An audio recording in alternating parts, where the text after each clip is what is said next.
Hello दोस्तों, कैसे हैं आप सभी लोग। उम्मीद करता हूँ सभी अच्छे होंगे।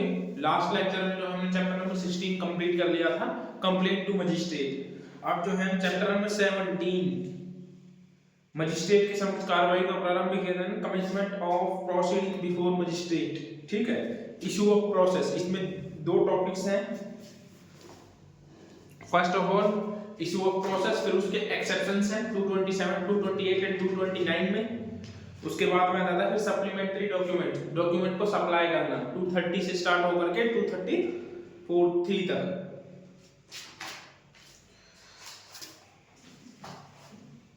देखो चैप्टर नंबर 17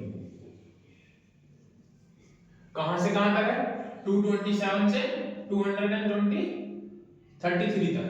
ठीक है, इसमें मेनली इसमें दो चैप्टर्स हैं, दो चैप्टर्स नहीं, चैप्टर तो एक ही है, दो प्रोविजन है इसमें। पहला अलग अलग क्या है, पहला क्या है, इशू ऑफ प्रोसेस।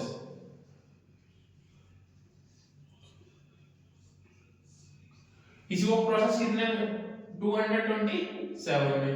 इसके कुछ एक्सेप्शंस हैं इशू ऑफ प्रोसेस के, कि कब जो है इशू ऑफ प्रोसेस नहीं होगा, इसके एक्सेप्शन है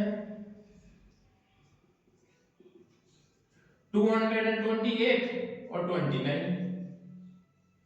इसके बाद में दूसरा आता है supply of document,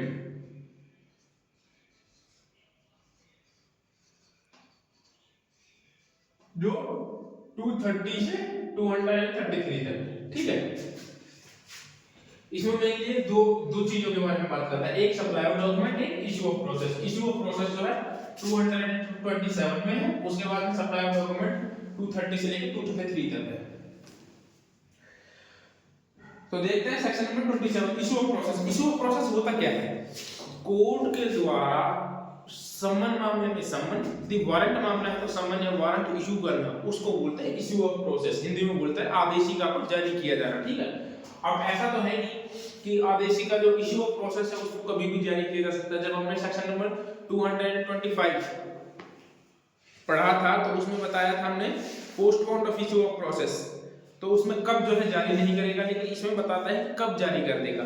in the opinion of the magistrate taking cognizance of an offence there is sufficient ground for proceedings and the case appears to be. जब मजिस्ट्रेट के सामने मजिस्ट्रेट ने किसी ऑफेंस पर कॉग्निजेंस लिया हो और उसके पास जो है पर्याप्त ग्राउंड्स हो प्रोसीडिंग के लिए, तो वो क्या करेगा, उसको अपीयर होने के लिए क्या करेगा, a summon case he shall issue summon to the accused for this attendance. यदि समन केस है तो वो समन इशू कर देगा। और बी में कहता है warrant case he will issued a warrant, यदि वारंट मामला है तो वारंट भी कर सकता है। If he think with someone for causing the accused to be brought to appear at the certain time before the magistrate some other magistrate having jurisdiction.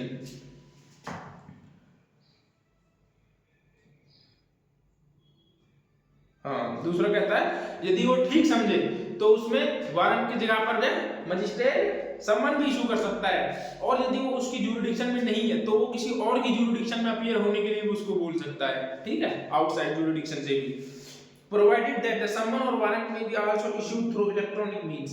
जैसे में प्रोविजन है तो इलेक्ट्रॉनिक मींस के थ्रू भी जो है समन और वारंट इशू हो सकते हैं। उसके बाद कहता है सेकंड कहता है नो समन और warrant shall be issued against the accused under subsection 1 until it is the list of prosecution witnesses has been filed। तो ये कहता है कि जब तक जो है इशू ऑफ प्रोसेस नहीं किया जाएगा, जब तक कि list of prosecution witnesses file नहीं कर दी जाती। उसके बाद थर्ड कहता है in a proceeding instituted upon a complaint made in writing every summon or warrant issued under subsection 1 of this shall complied by the copy of the such complaint। ये कहता है कि यदि जो है कंप्लेंट रिटर्न में की गई है तो जो होगा समन या वारंट के साथ में जो है उस कॉपी को भी लगाया जाएगा, कंप्लेंट की कॉपी को भी लगाया जाएगा, याद रखना।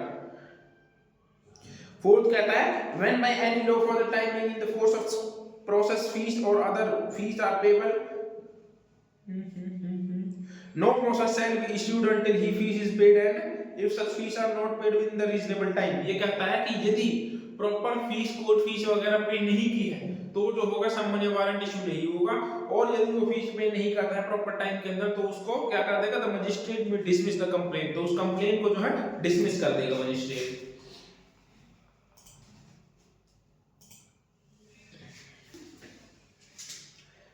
एक मिनट दोस्तों, लैपटॉप में ना चार्ज थोड़ा दिक्कत है, मैं चार्ज भी ले आता हूँ, एक मिनट।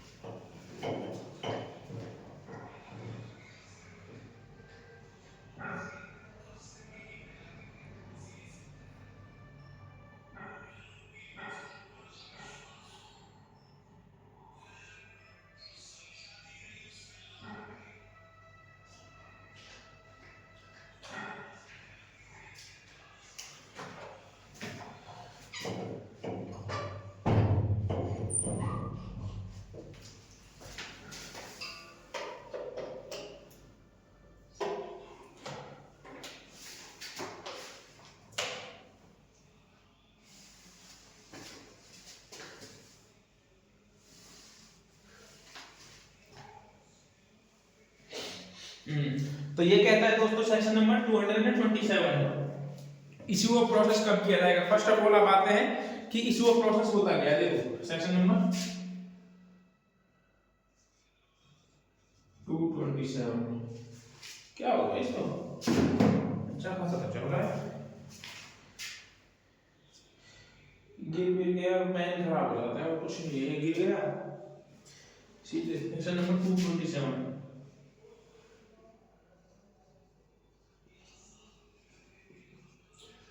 इशू ऑफ प्रोसेस, ठीक है। इशू ऑफ प्रोसेस क्या है, देखो यदि मजिस्ट्रेट के पास जो है पर्याप्त ग्राउंड है तो मजिस्ट्रेट क्या करेगा, प्रोसीडिंग करने में पर्याप्त ग्राउंड है तो मजिस्ट्रेट क्या करेगा, दो काम करेगा मजिस्ट्रेट, ठीक है। यदि वारंट मामला है तो, यदि समन मामला है तो समन इशू कर देगा,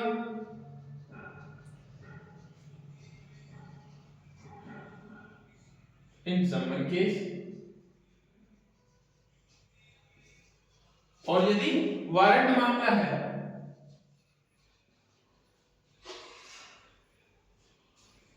वारंट मामला है तो क्या करेगा, वारंट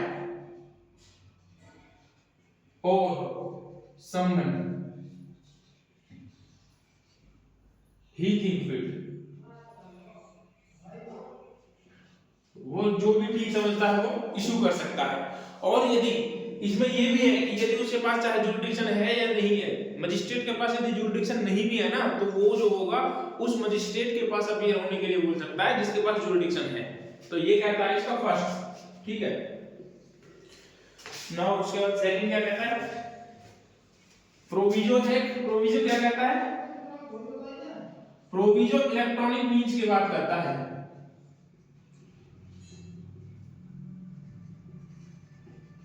इलेक्ट्रॉनिक मींस, तो ये जो समन और वारंट होंगे इलेक्ट्रॉनिक मींस के थ्रू भी सॉल्व किए जा सकते हैं। उसके बाद में कहता है सेकंड, नो समन और सेल्फ वारंट इशूड अगेंस्ट, तो जो इशू ऑफ प्रोसेस है वो कब जो है नहीं किया जाएगा।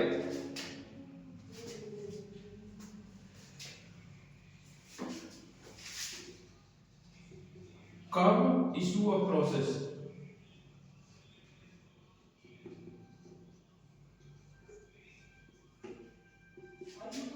नहीं किया जाएगा।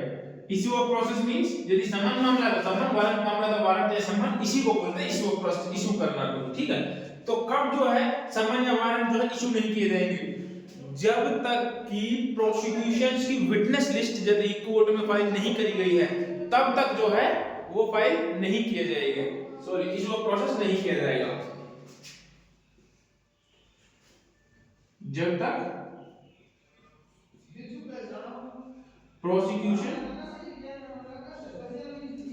प्रोसिक्यूशन विटनेस लिस्ट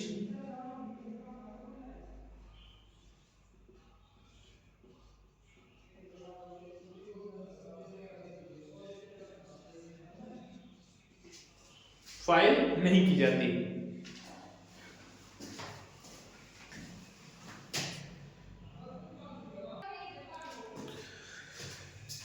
तो जब तक जो है इशू ऑफ प्रोसेस नहीं किया जाएगा तब तक लिस्ट ऑफ विटनेसेस फाइल नहीं की जाती। उसके बाद थर्ड कहता है यदि रिटर्न कंप्लेंट रिटर्न में है,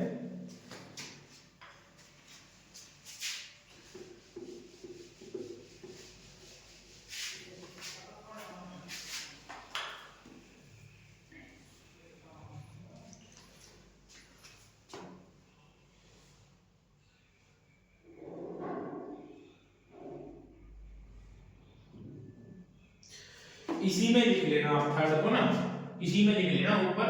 थर्ड को मैं लिख देता हूँ। सेकंड पॉइंट में यदि कोई मीन्स का क्वेश्चन लिखता है तो इश्यू ऑफ प्रोसेस तब तक नहीं किया जाएगा जब तक कि यदि कंप्लेंट है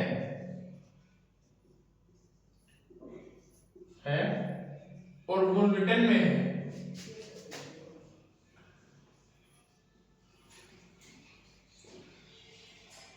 रिटर्न में है तो जो है तब भी रिटर्न में है तो उसकी जो है कॉपी उसके साथ लगाई जाएगी। कॉपी जो होगी, कॉपी अटैच करी जाएगी समन और वारंट के साथ में, ठीक है। यदि समन और वारंट, ये कहता है थर्ड।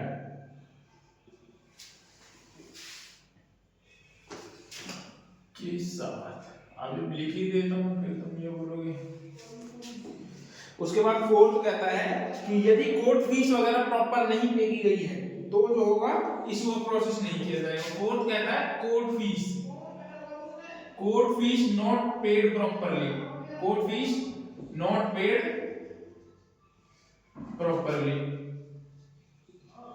तो क्या होगा, इश्यू ऑफ प्रोसेस नहीं किया जाएगा, नो इश्यू ऑफ प्रोसेस, ठीक है।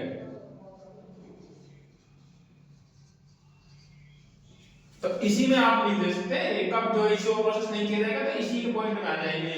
लेकिन अभी जो मैं इनको सेक्शन वाइज समझा रहा हूं, आप यदि मेंस का क्वेश्चन लिख रहे हैं इश्यू ऑफ प्रोसेस के ऊपर तो इन चीजों को लिख देना है आपको कि कब नहीं किया जाएगा, कब किया जाएगा। लिस्ट ऑफ विटनेस फाइल लिख देगी, कंप्लेंट है तो कॉपी अटैच ना की गई हो तो कोर्ट फीस प्रॉपर्ली ना पे की गई हो। और इसमें आगे कहता है कि यदि रीजनेबल टाइम के अंदर भी कोर्ट फीस नहीं दी जाती, रीजनेबल टाइम के अंदर, और रीजनेबल टाइम कौन सा होगा वो मजिस्ट्रेट डिसाइड करेगा। तो क्या करेगा, मजिस्ट्रेट डिसमिस भी कर सकता है मैटर को, ठीक है। मजिस्ट्रेट जो है डिसमिस द कंप्लेंट, तो उस कंप्लेंट को मजिस्ट्रेट डिसमिस कर देगा।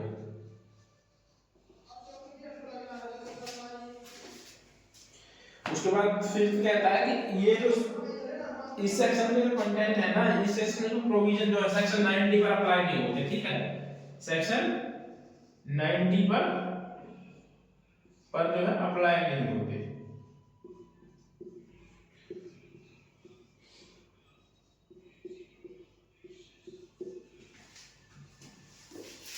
तो ये था इश्यू ऑफ प्रोसेस, ठीक है। उसके बाद आते हैं मजिस्ट्रेट का अभियुक्त को व्यक्तिगत हाजिरी से उपयुक्त देना या मजिस्ट्रेट में dispense with personal attendance of the accused. आपने देखा होगा जब भी जो है हाजिरी माफी की एप्लीकेशन लगाते हैं एक दो दिन के लिए भी, तो वो कहां पे लगते हैं, तो इसी सेक्शन में लगते हैं। पहले 205 था शायद से, अब जो है 228 हो गया। यदि जो है अक्यूज या तो इतना छोटा मैटर है, ठीक है, कि वो आ नहीं सकता, या फिर कोई ऐसी बात हो गई है जिसकी वजह से कोई नहीं आ पाता, बीमार हो गया है, चोट हो गई है, एक्सीडेंट हो गया है, कुछ भी हो गया है, तो जिससे अपीयर नहीं हो सकता कोर्ट में।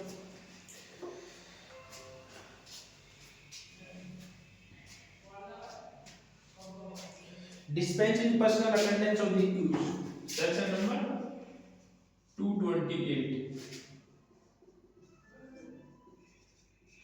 dispense personal attendance of the accused.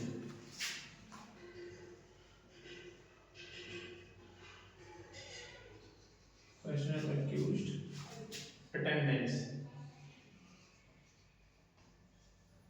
of accused, ठीक है। accused को जो है हाजिरी माफी देना, क्या कहता है, whenever magistrate issue a summon he may see a reason to dispense with the personal attendance of the accused and permit him to the appear of his advocate.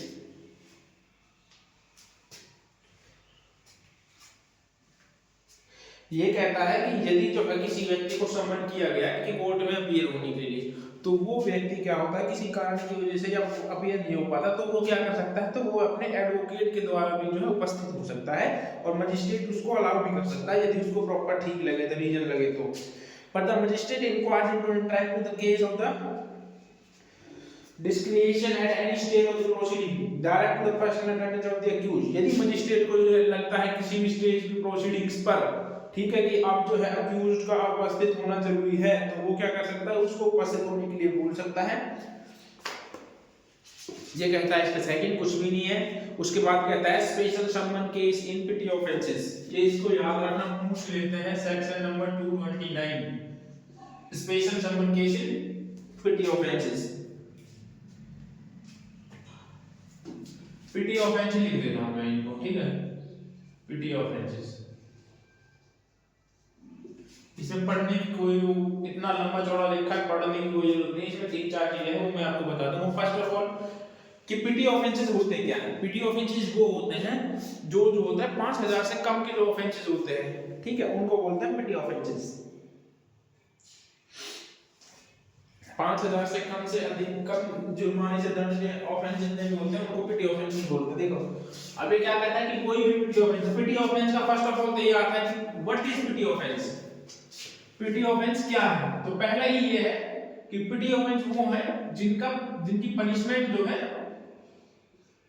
जिनका जुर्माना या पनिशमेंट लेस देन 5,000 है, 5K है, ठीक है, तो वो पिटी offence है।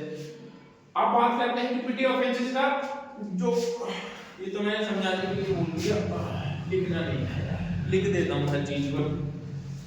फर्स्ट कहता है कि यदि जो इसका ट्रायल होगा ना, वो समरी ट्रायल होगा। पिटी ऑफेंसेस जितने भी होंगे ना, तो उनका पहला कहता है समरी ट्रायल होगा, ठीक है, समरी ट्रायल 283 से लेकर के 288 तक है, 288 तक summary trial.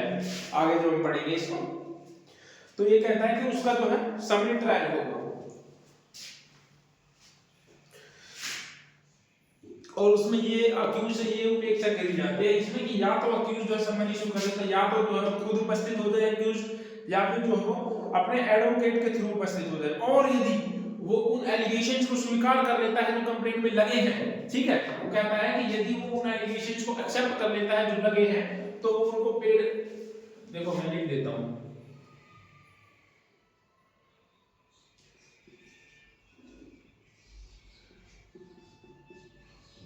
accused appearing himself or an advocate, वो जैसे चाहे ऐसे अपीयर हो सकता है। और यदि वो एलिगेशन स्वीकार कर लेता है कंप्लेंट में, ठीक है, तो वो क्या करेगा, तो जो उसमें जुर्माना आया है ना, उस जुर्माने को जो है, जुर्माने को चाहे तो बाय पोस्ट या अपने एडवोकेट के थ्रू, एडवोकेट के थ्रू या खुद जमा कर भेज सकता है, ठीक है।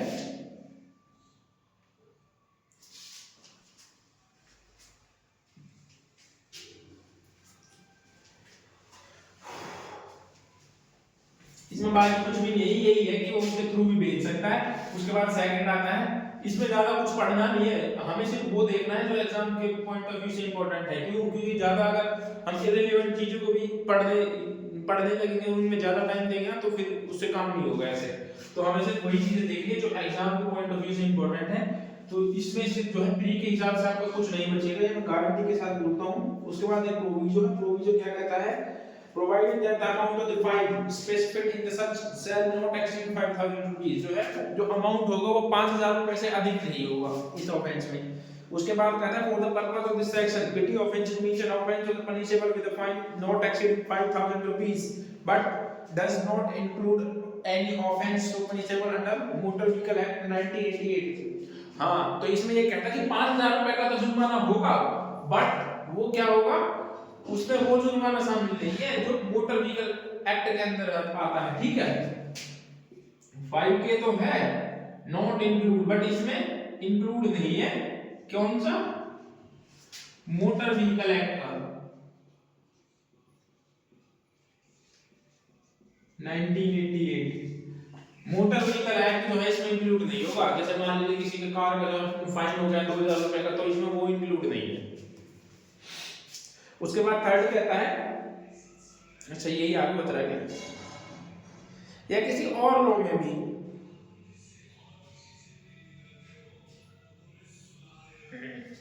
बीएमएसएस के अलावा जो है किसी और लॉ में भी जो है वो दंडनीय है इसी प्रकार से, तो मान लो तो उसका ट्रायल जो होगा उसी प्रकार से होगा जैसे इसमें दे रखा है। उसके बाद थर्ड कहता है स्टेट गवर्नमेंट नोटिफाइज, थर्ड कहता है स्टेट गवर्नमेंट जो होगी ना वो बाय नोटिफिकेशन भी जो है, बाय नोटिफिकेशन भी क्या कर सकती है, जिन ऑफेंसेस की पनिशमेंट 3 महीने से कम है ना, पनिशमेंट कितनी है 3 महीने से कम, 3 मंथ से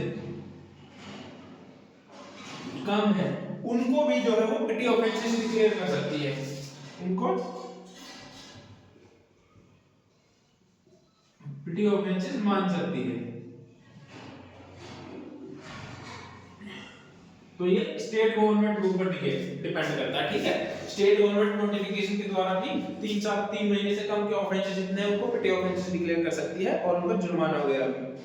तो ये कहता है सेक्शन नंबर 229 पिटी ऑफेंसेस। पिटी ऑफेंसेस क्या है, जिनके जुर्माना की रकम जो है 5000 से कम है और उसके बाद में इस रकम को कैसे पेड कीजिए वो एक्सेप्ट कर लेता है, ठीक है।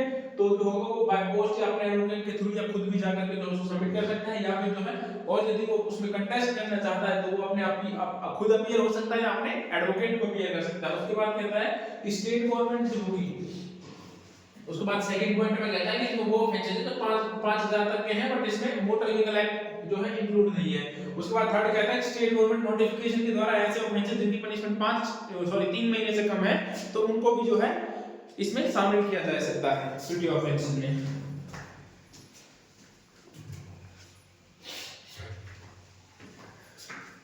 आज देखते हैं हो जाएगा, आज इस चैप्टर को जो है कंप्लीट कर देंगे। आज तो फर्स्ट जो है इसका कंप्लीट हो गया, exceptions of the issue of process था वो रूल जो है कंप्लीट हो गया।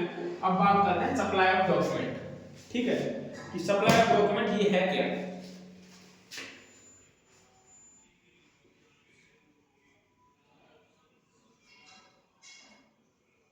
सप्लाई ऑफ डॉक्यूमेंट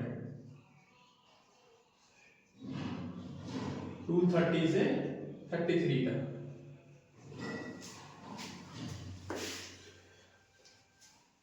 देखते हैं क्या कहते हैं, supply to accused of copy of police report and other document.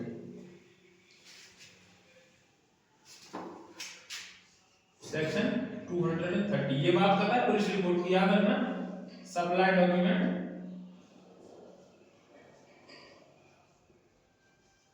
क्या, पुलिस रिपोर्ट और other document.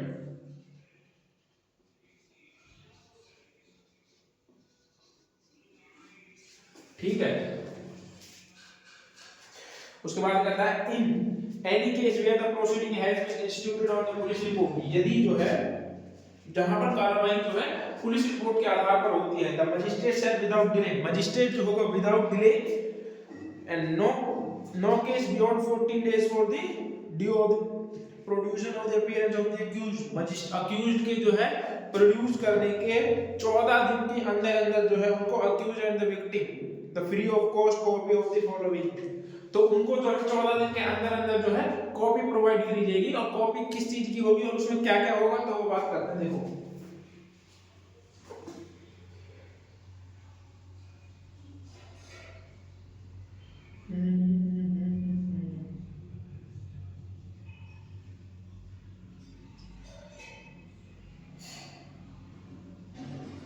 In case of police report first कहता है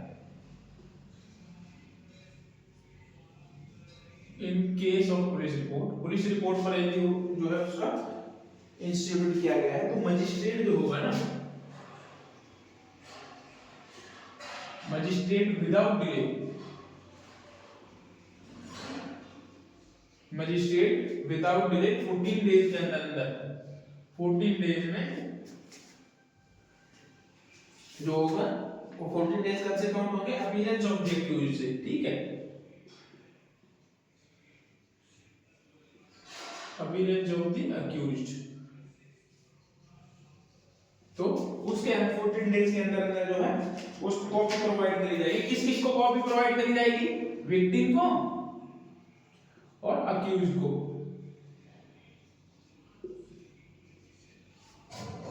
provide a copy free of cost.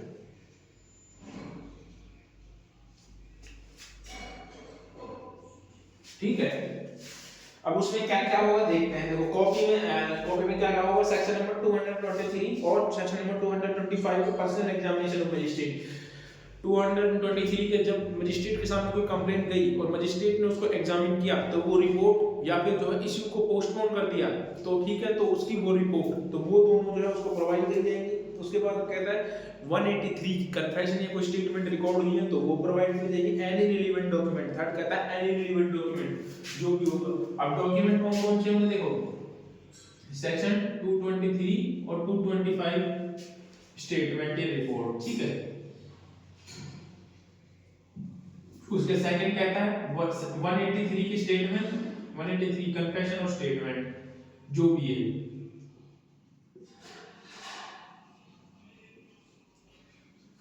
उसके बाद थर्ड कहता है एनी रिलेवेंट डॉक्यूमेंट, उसके अलावा जो भी रिलेवेंट डॉक्यूमेंट है वो भी उसको दिया जाएगा, ठीक है। तो ये तीन चीजें उसको प्रोवाइड की जाएगी। Provided that if the magistrate is satisfied on such document is the voluminous his check intended to the furnish the accused with a copy of thereof directed to the he will only be allowed to inspect either the personally and throw in the advocate in the court.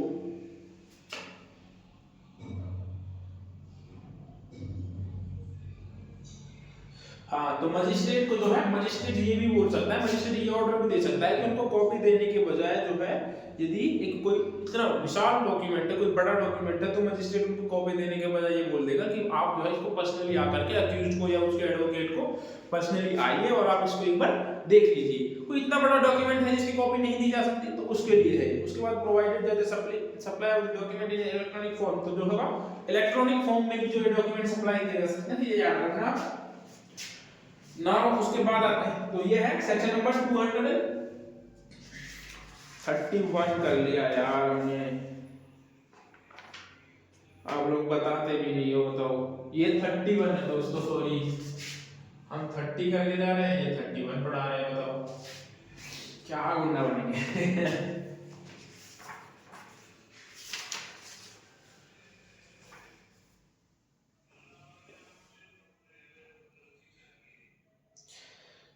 अरे नहीं sorry, ये 30 ही है, लेकिन जो है 30 कोई नहीं, आप मैं इसको दोबारा से पढ़ा दूंगा। इसमें मैंने सही पढ़ाया है क्या? नहीं, कुछ चीजें हैं जो इसमें मैं 183 की पढ़ा गया, पेज जो है एक साथ चला भी गया, मुझे पता भी नहीं चला। तो यहाँ तक तो सेम है, यहाँ तक तो फिर भी सेम है। तो क्या क्या प्रोवाइड किया जाएगा विक्टिम और अक्यूज्ड को, ठीक है। विक्टिम और अक्यूज इन दोनों को प्रोवाइड करे जाएंगे क्या 14 डेज के अंदर ही, इसमें भी याद रखना। फर्स्ट ऑफ ऑल पहला पुलिस रिपोर्ट, ठीक है। सेकंड कहता है 173 की लेखबंद की गई प्रथम जिला रिपोर्ट। सेकंड कहता है एफआईआर, ठीक है, 173 की याद रखना। उसके बाद कहता है 183 का 3, 183 का 3 एंड 193 का 7 एंड 193 का 7 की जो रिपोर्ट है वो प्रोड्यूस करी जाएगी। 183 का 3 में वो है जो व्यक्ति विटनेस के तौर पर जो एग्जामिन किए गए हैं उनकी स्टेटमेंट जो है।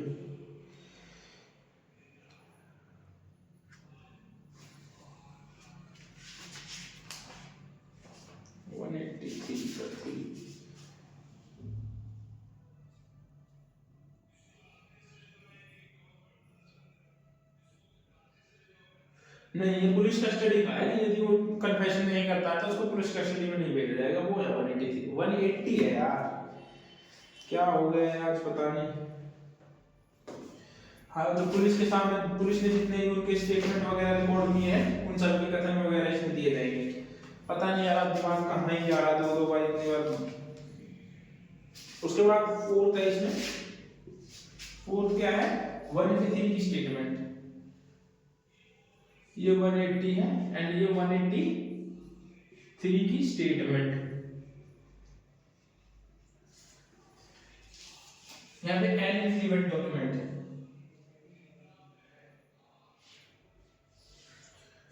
फिफ्थ कहता है एनी इवेंट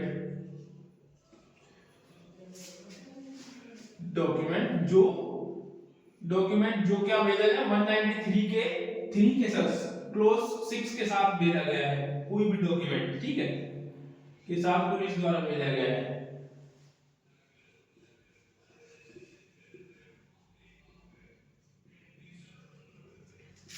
तो ये चीज याद रखना, ये सारे डॉक्यूमेंट 5 डॉक्यूमेंट जो है भेजे उसको दिए जाएंगे। First of all police report, दूसरा एफआईआर, तीसरा है एक जो स्टेटमेंट रिकॉर्ड किए गए हैं उन सभी के वो, उसके बाद 183 के स्टेटमेंट, उसके बाद एनी रिलेवेंट डॉक्यूमेंट यदि कोई भी है जो पुलिस रिपोर्ट के साथ दिए गए हैं तो वो सब जो है प्रोड्यूस किए जाएंगे। उसके बाद कहता है provided that the magistrate is after pursuant at any part of the statement is referred to the clause of the consider a reason given by the police or the officer required directly to copy of the part of the statement of such portion thereof the magistrate will think proper he shall furnish to the accused।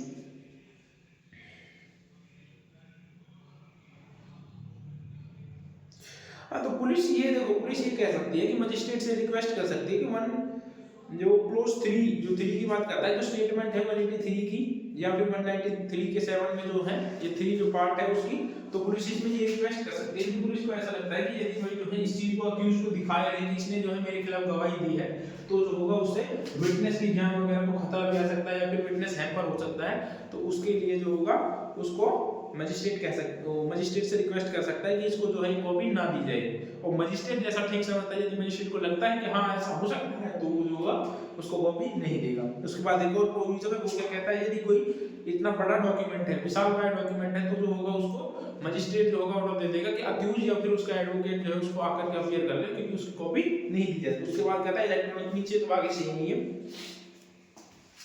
तो यही है mainly यही section है, इसको याद रखना, ये चीजें दी जाएंगी इन केस ऑफ पुलिस रिपोर्ट। ये भी चीज याद रखना, इन केस ऑफ पुलिस रिपोर्ट जो 230 है ना वो इन केस ऑफ पुलिस रिपोर्ट का है, याद रखना। और ये टाइम पीरियड भी याद रखना है 14 डेज का, विदाउट डिले जो होगा मजिस्ट्रेट 14 डेज, और 14 डेज कब से काउंट होंगे अपीयरेंस ऑफ द अक्यूज से, ठीक है, जब अक्यूज को जो है अपीयर किया गया है।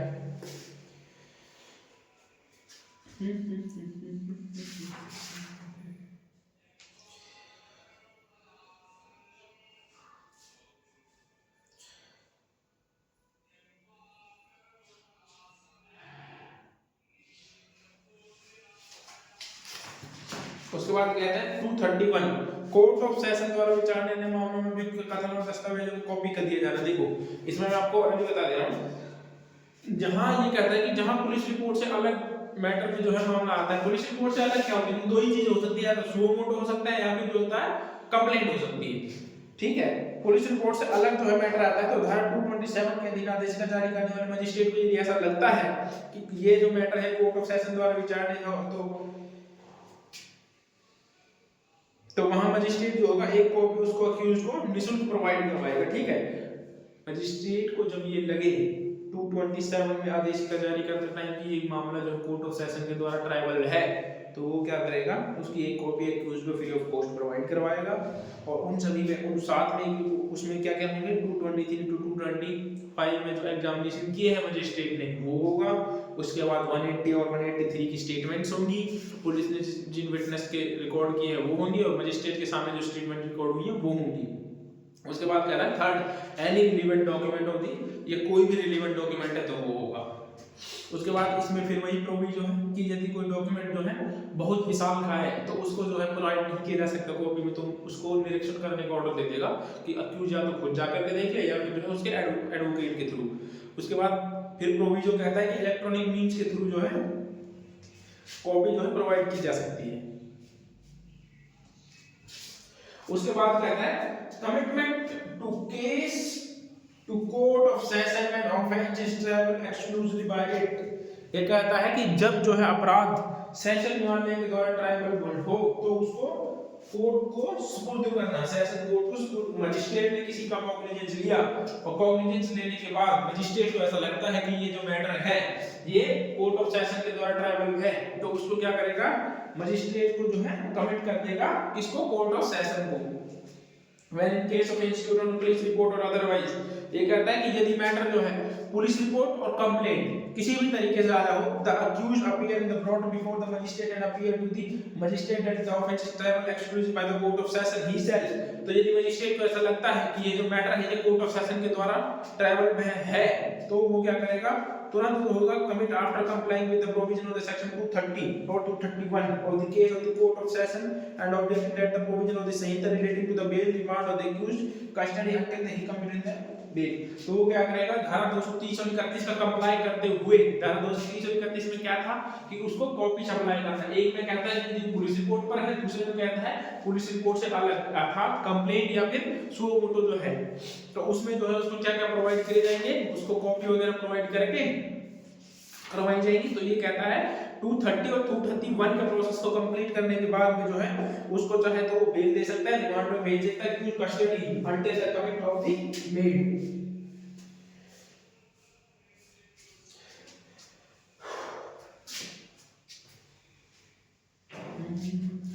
Relating to bail remand, bail वगैरह रिमांड वगैरह में भेज सकता है। उसके बाद कहता है कि subject to the provision of the Sanhita relating to bail remand the accused of the custody during the until conclusion of the trial.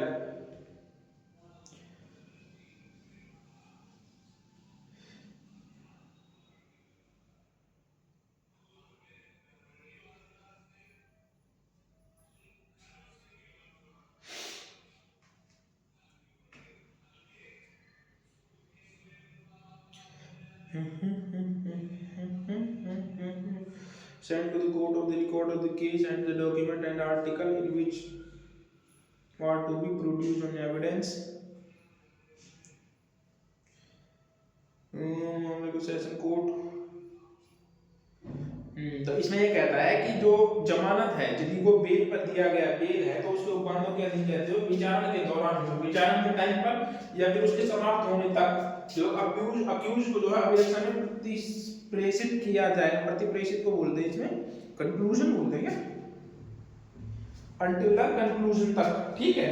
उसके बाद थर्ड कहता है send to the court record of, यदि कोई ऐसा एविडेंस वगैरह है, डॉक्यूमेंट वगैरह है, तो उनको कोर्ट में पेश कर देगा। उसके बाद थर्ड कहता है कि कोर्ट ऑफ सेशन सेशन न्यायालय को सुपुर्द किए जाने की एक कॉपी जो कमिट किया है ना कोर्ट ऑफ सेशन को, तो उसकी एक कॉपी किसको जाएगी, पीपी को भी भेजी जाएगी, क्योंकि पीपी तो सरकार की तरफ से मेल होता है ना। provided that the proceeding under the Samhita shall be completely within a period of 90 days from the date of taking cognizance। ये सब कितने दिन के अंदर किया जाएगा, 90 डेज के अंदर, ठीक है। मजिस्ट्रेट कारणों को लिखते हुए होगा विस्तार करेगा और 180 दिन की अवधि से, तो मजिस्ट्रेट जो है वो अपने रीजंस को लिखेगा और इसको एक्सीड किया जा सकता है 180 डेज तक। यदि 190 डेज में नहीं होता है तो 180 डेज, इट मींस 6 मंथ तक, 6 मंथ नहीं लिखना है, 180 डेज है तो 180 डेज ही लिखना है, 180 डेज तक जो है इसको एक्सीड किया जा सकता है। तो उसके बाद में कहता है provide for that any application filed by the magistrate by the accused और the victim of any person और tried by such person in case of trial by court of session he shall be forward by the court of session and commit of the case. यदि जो है accused और victim के आवेदन पर जो है उसको कोर्ट ऑफ सेशन को जो है कमिट कर दिया जाएगा।